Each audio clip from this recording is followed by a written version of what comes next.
Hey, what's up guys, OSJ here with a video that has been requested after my video on C64 games that were way shorter than we expected. But first of all, I would like to apologise to my good friend Lucas Rainford for missing him off the Patreon role at the end of the last video. This was a total accident and a mistake by me, and it won't happen again. And so I have made this Lucas Rainford C64 loading screen to make up for it, and also included a bit of a tribute to the great John Chalice who played Boise in Only Fools and Horses that sadly passed away last week. Please forgive me, mate. Anyway, a few people in the comments said what about games that we got way more than we expected, so off I went in search of long games. But then it dawned on me that really if we were paying full price for a game, then we did indeed expect to have some length to it. Then, a light bulb moment. What about games that we bought for our pocket money? Not expecting a great game, but then getting a game that was on par if not better than most full price games. So there were quite a few budget games to pick from, ranging from £1.99 to £3.99, which back then was roughly between £6 and £10 in today's money, which let's face it, ain't a lot for a game. I picked 20 games here that I would say we got much more than we paid for, and compared to some games like Chase HQ, Double Dragon etc, which were full price games, these were absolutely brilliant. So intro over, let's take a look at 20 Commodore 64 games that were way better than we expected them to be. Kicking us off in 20th place we have Eyeball. So this is right at the bottom end of the list and maybe isn't the best shoot 'em up you will ever play, but for £1.99 it's still worth the money, even if it is rock hard. The graphics are okay even though the colours are a bit weird, but the real star of the show is the Rob Hubbard soundtrack, which is worth the money alone.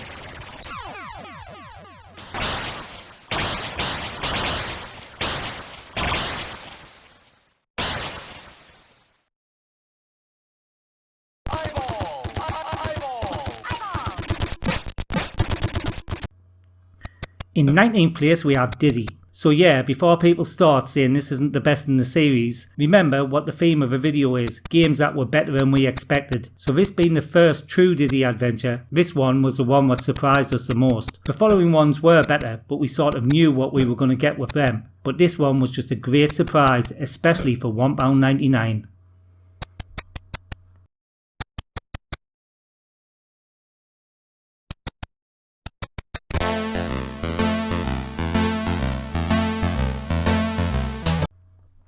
In 18th place we have F1 Tornado. F1 Tornado is a side-scrolling shooter that just ticks all the boxes of a good arcade shoot 'em up. Yeah, it's no Catechus, but for a measly sum of £3.99 it's a good UN Squadron type game. This is one I never had, but I'm sure I wouldn't have been disappointed in investing my pocket money on this.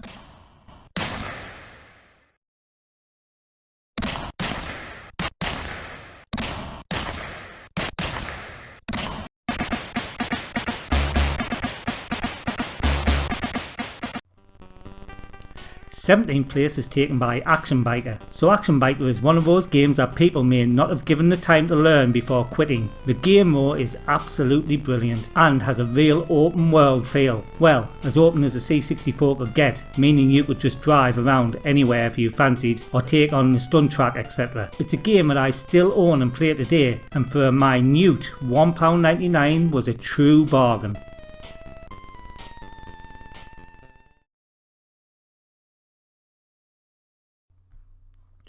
Kane is in 16th position. Okay, so Kane only really has 3 levels that loop until completion, but the 3 levels are all great and each one offers a whole new gameplay type, which for £1.99 was great. The graphics and movement of the main character and horse are brilliant and put some full price games to shame. I'm sure that most people when clicking on this video will have expected to see this game in here somewhere or other, as it's a classic budget title. In 15th place we have Ninja. I am actually going to talk about Ninja in the upcoming video I'm doing on where Zap got it wrong. We got here a truly great adventure for the price of £2.99. The thing is with Ninja is that although it's a short game, being able to complete it in about 5 minutes, but only if you are a real ninja, it's a game that is so easy to get into gameplay wise, just beating people up on each screen. Yeah, it's no arcade beat 'em up, but for the price we get a great game that I think that no one would have thought. I can't believe I spent my money on that. 14th place is taken by Zybex. Zybex is a shoot 'em up that when discussing this video with Lucas, he mentioned first. I really had forgot about this game and how good it was. The only downfall in this game is the lack of in-game music, but for £2.99 this game was super value with 16 levels that would take you in advance of 1 hour to complete. But it was hard, so no mere mortal would have done that back in the day.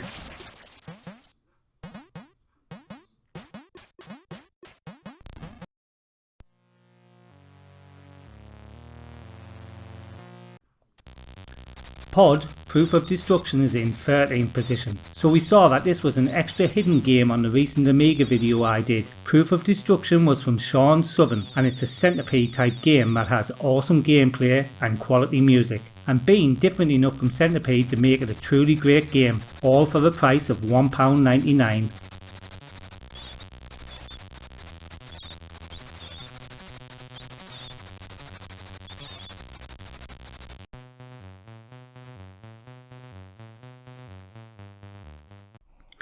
In 12th place we have Arnie. So this is a Commodore stroke Who Dares Win style run and gun game, but on an isometric view. Well, I say run, it's more of a brisk walk than a run. It's another game on this list that is a bit short and would have benefited from some more levels. But hey, for £3.99 it was a real surprise when I played it back in the day, and to be honest, back then I never completed it, so it was massive in my eyes.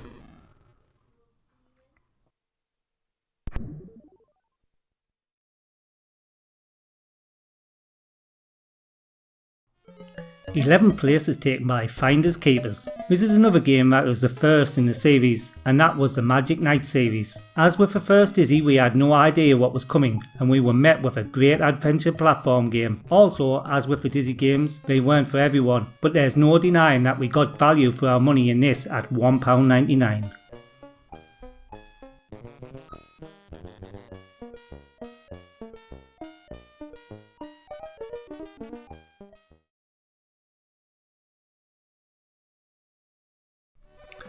CJ Elephant Antics is in 10th position. What a lot of people don't know about CJ Elephant Antics is that it originally started out as a New Zealand story. When you learn that, the similarities are obvious, so it's only natural that we can compare the price of $9.99 for the Ocean Classic to the Codemaster price of $2.99. And for me, a game that is roughly the same calibre for a third of the price is a winner in my eyes.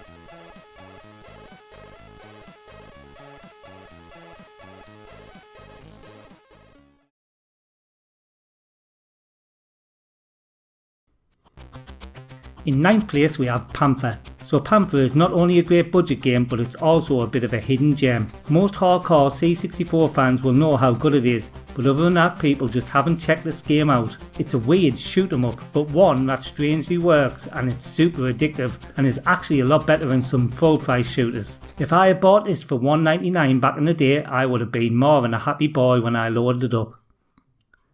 8th place is taken by Draconus. Zeppelin again, and this time it's a top quality platform game. The graphics are really nice, actually a lot better than some full price games, and although it's not the longest game, coming in at a completion time of around 15 minutes, it's challenging enough to last much longer. When you think that this was only £2.99, it puts a lot of full price games to shame.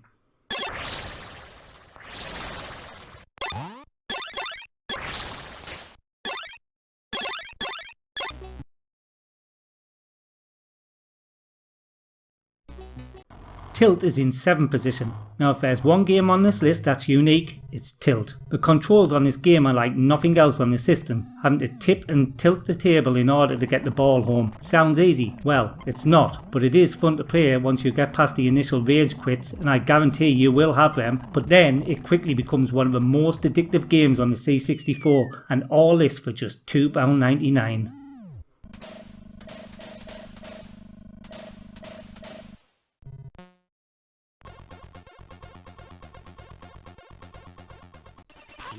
In 6th place we have Slimy's Mine. So I would enlighten Slimy's Mine to a kind of Smash TV with a frog-like creature as a main character. Sounds bonkers, right? Well yeah, it is, but it's also an addictive game. And don't quote me on this, but I have to say it's probably the best sound effects on any C64 game. It sounds more like an Amiga. This game was £2.99 and that's a real bargain price for this.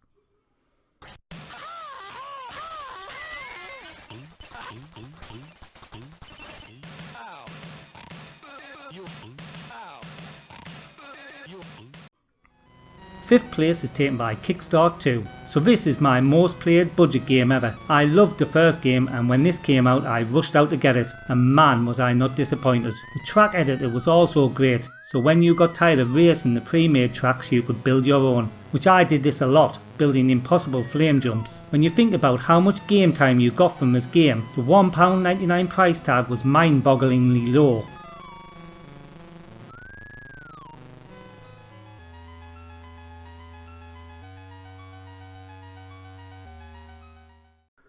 Zamzara is in 4th position. This is the only racket game on the list, and it's a pure quality super fast platform shooter with gorgeous graphics. The difficulty is hard, but you do get better quickly by learning the patterns. The scrolling and the character movement on this game is right there with the likes of Turrican, and for £2.99 I just wonder how they managed to make a profit on this. It's just sheer brilliance.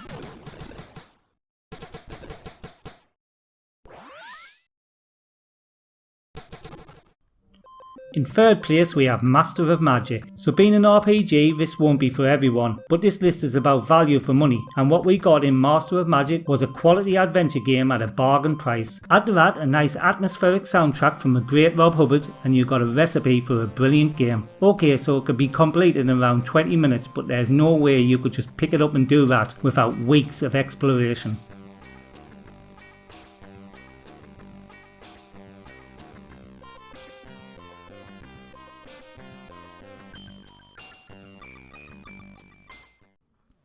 Second place is taken by Thrust. This is probably one of the best known games on the list, and it's for a good reason, as it has some of the best gameplay on the C64. It's not very often that a budget game's gameplay outdoes a Rob Hubbard soundtrack, but in Thrust it does just that. In fact, the sound itself isn't great either, but like I say, the gameplay is off the map, and it's not just one of the best budget games, but also many people's favourite game on the C64.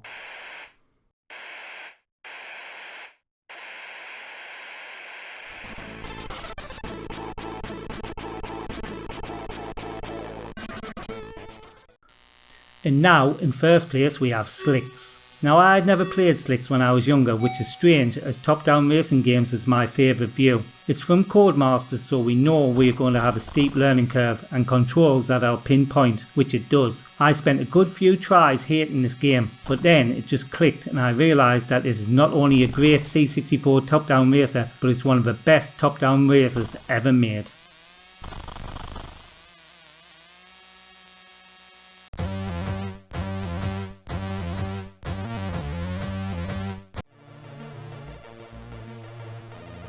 Okay, so that's it for this budget C64 video. Please let me know in the comments below what your favourite and most surprisingly good cheap games were. Please remember to like this video and subscribe to my channel for more great retro content. And if you're feeling really generous like these good people going up your screen right now, get on over to my Patreon channel.